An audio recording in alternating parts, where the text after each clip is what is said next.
let's go ahead and get this meeting started. Welcome to the Oceanfront Enhancement Committee. I'll go ahead and read the mission statement so everybody understands why we're here, what we do. The mission of the Oceanfront Enhancement Committee is to propose to wrap new ideas and perspectives that foster the continued ongoing positive transformation of the resort for locals and visitors, to foster green, sustainable initiatives in all aspects of Virginia Beach tourism and hospitality as they continue to thrive as a certified Virginia Green destination for leisure, sports, convention travelers. To that end, we agree that both creating and managing first-class events, programs, and aesthetics have been and will be successful at promoting a secure, invited-infested, economically vibrant, and inclusive atmosphere. Event season, spring and summer events. Update with the city. We have Tanya Howard here to present this to us. Without further ado, Tanya Howard, take it away. Thank you very much. Again, I'm Tanya Howard. I'm the manager for campaign and client services with the communications office for the city of Virginia Beach. And as mentioned, we're here for the 2025 event season, spring and summer events calendar. So every year we plan for the event season at the Oceanfront, and our aim is always the same. We want everyone to have an enjoyable, safe experience at the Oceanfront. We want everyone to be equipped with information to address issues such as traffic and parking, crowds, safety, and communication. We don't treat any event weekend any different than the other. We want everyone, again, just to have an enjoyable experience, including the complimentary events in between. So how do we get this information out? The public, residents, visitors, ticket holders like to receive information differently, and we make the information available in a variety of ways. The hub at the City of Virginia Beach website is VirginiaBeach.gov/event-information or EventInfo. There you can find all the know before you go information. We have flyers on all the major events, including a QR code. We also have consistent posts to our social media, and you can follow us on Facebook, Twitter, X, as well as Instagram. We also send out a media advisory just before event weekends, providing information about that specific event, including a contact name in the communications office. We also have text notifications through VB Alert, which anyone can enroll into. We also have emails that we send out in a campaign method to our neighborhood associations at the Oceanfront. This is a copy of the flyer that I just referenced. At the top, it says traffic impacts. We include information about road closures and other event impacts in our communications that go to our various audiences. This lists all the 2025 events for the season. We're already in season in that we've had the Shamrock Marathon weekend back in March.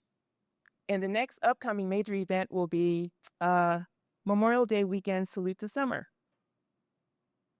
We define major event as events, whether it's 1 day, 2 days, 3 days, but on each of those days, there's a minimum of 10,000 people. That's a lot of people. So the biggest takeaway today from this presentation from communications is to plan ahead and to prepare. It's the energy, it's the excitement of all those people headed to one destination that makes it very exciting, but it's important to plan ahead and to prepare.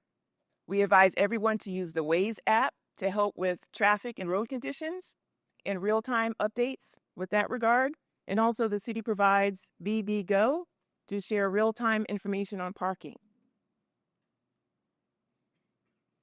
In terms of our social media and various posts, we send out texts, but we also have what we call here the social media graphics.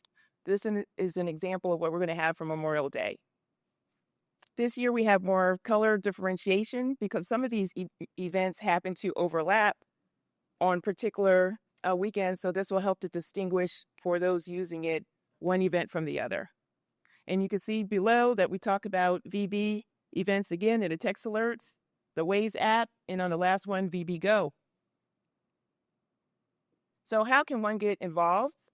We have public meetings like this one today. We'll have another one in late July.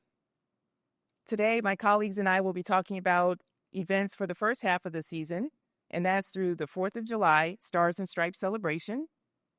The next meeting will be July 31st, right here before you all, and we'll talk about the remainder of the season, ending with holiday lights at the beach. In case someone couldn't be here today that wanted to be here on site, we're recording this and we'll make it available at VirginiaBeach.gov/event information. Blog posts will also be prepared to recap today's meeting. We also make a digital toolkit available with logistics and event impacts information with our Oceanfront stakeholders. In terms of coordination of information, we are very engaged with our local media. We will have a point of contact on that media advisory and in other communications that we share with residents, with business owners, with ticket holders, and others. And again, here's another example of social media graphics. In terms of attendees, I refer back to text notifications with VB Alert and logistics and events impact information frequently shared leading up to the event through social media, our website, as well as email. So this is just a recap of what I've shared with you so far. And again, I just want to emphasize that we tell residents, we tell ticket holders and visitors to the area to plan ahead. 10,000 people per day is a lot of people. And often there are other events taking place in the oceanfront area beyond what we have in the oceanfront, specifically at the beach. So there's more than 10,000 sometimes at any one moment. So plan ahead, prepare even before you head to the resort area. Use the Waze app, use VB Go, enroll in VB events for those text alerts. In addition to that, consider alternative methods of mobility with our wonderful partner, HRT, and the bus routes. Some of them are year-round here, as well as seasonal. And recently, because it's seasonal, we had the addition of the HRT Wave Trolley, which begins May 11th or May 12th, as well as the bus routes that are seasonal here. You could consider cycling in, parking at a further distance away from the oceanfront and walking back in. You could ride share, you could carpool. There are a number of ways just to make the experience more enjoyable and safe for everyone.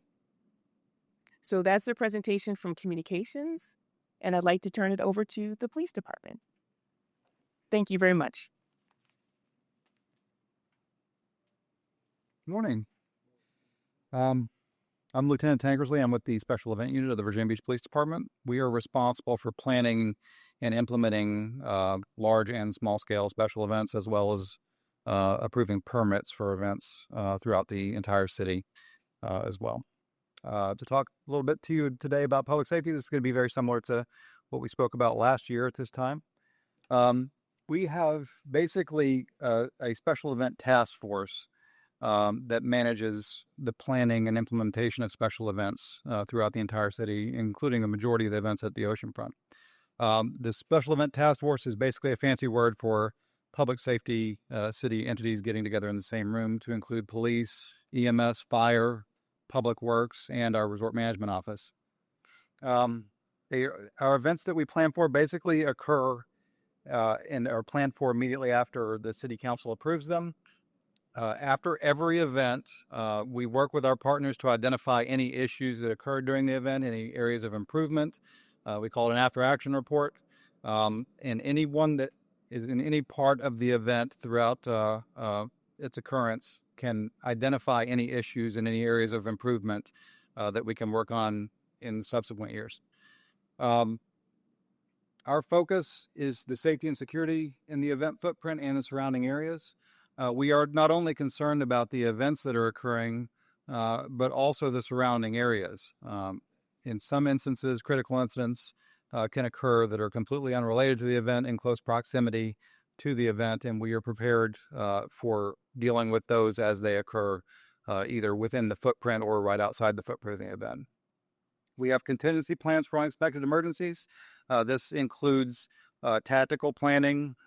We try to identify areas of concern for for harm and prepare for those in advance. We also have situational awareness of citywide operations, like I said before, critical incidents that occur within the area around the event that could impact our events. Our public safety plan includes all of our local partners, like I mentioned, the EMS, emergency communications, emergency management, fire, police, public works, and we have work hand in hand with our Virginia Beach Sheriff's Office on a lot of the events that we supervise and implement. We have a unified command post and a joint operations section.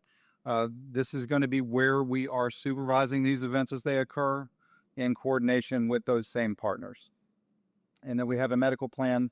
Oftentimes, there will be private medical that works in conjunction with our EMS folks to ensure that there is adequate resources for any sort of medical concerns that could happen. An example would be large-scale concerts, heat exhaustion, things like that. And we also meet weekly with these partners, and we conduct training exercises as well. We do tabletops. We have scenarios that we go through together. We try to think of anything that could possibly go wrong and prepare in advance for that so that we're adequately prepared to deal with any issues that occur. This is Ashley. She's going to go over the next portion of this. Thank you so much. Hi, everybody. My name is Ashley Nader. I lead the special event team at the Resort Management Office, and I have all the details of what events are coming in, and we work in tandem with Communications Department, the Police Department, the Emergency Management Department, every department that we can to bring these events to our area and make them as safe as possible. We are the hub of all of the information of these events that are coming, so if there's ever any questions, or you have any complaints, please let us know. Like Tank said, we just had Shamrock Marathon. It was awesome. It was great weather. We had roughly 10,000 runners. We had 3,000 runners for the actual full marathon. So we really appreciate all of your support that you had for us that weekend. It ran very smoothly.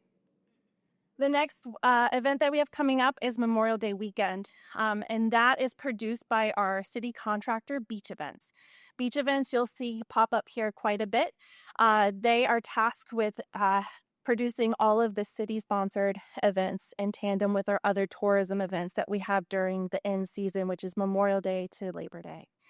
Beach Events will start Memorial Day weekend off with locations in 17th, 24th, and 31st Street Park. This is free and open to the public.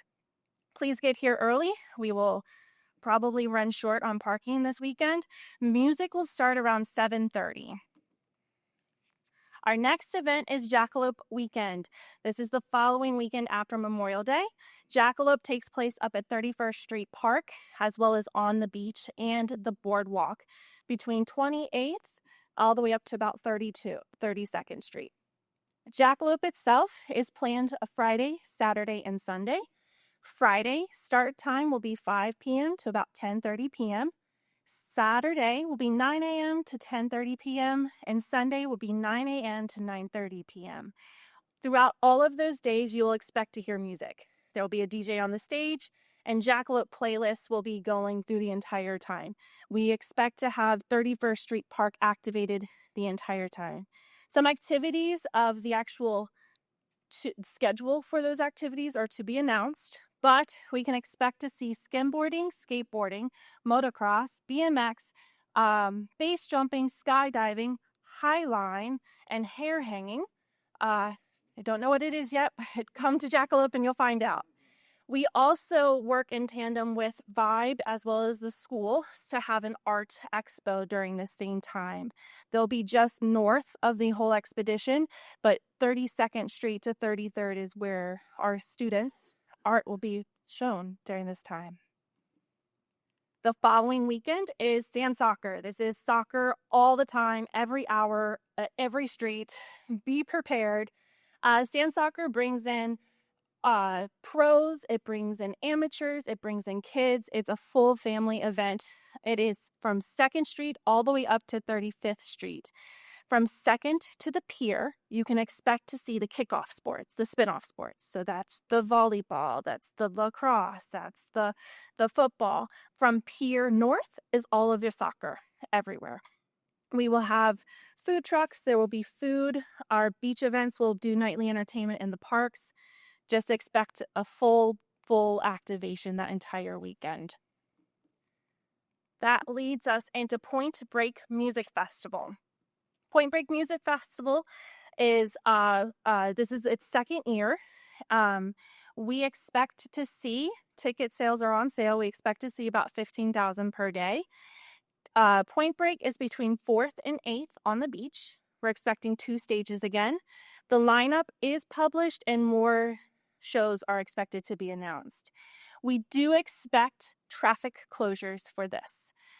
Our event coordinator is in works with the promoter themselves. We just had a public safety meeting this morning, and we will have more information on the actual road closure around Rudy Loop to come. Again, our goal is not to impact citizens for weeks on end. It will only be when the festival needs it.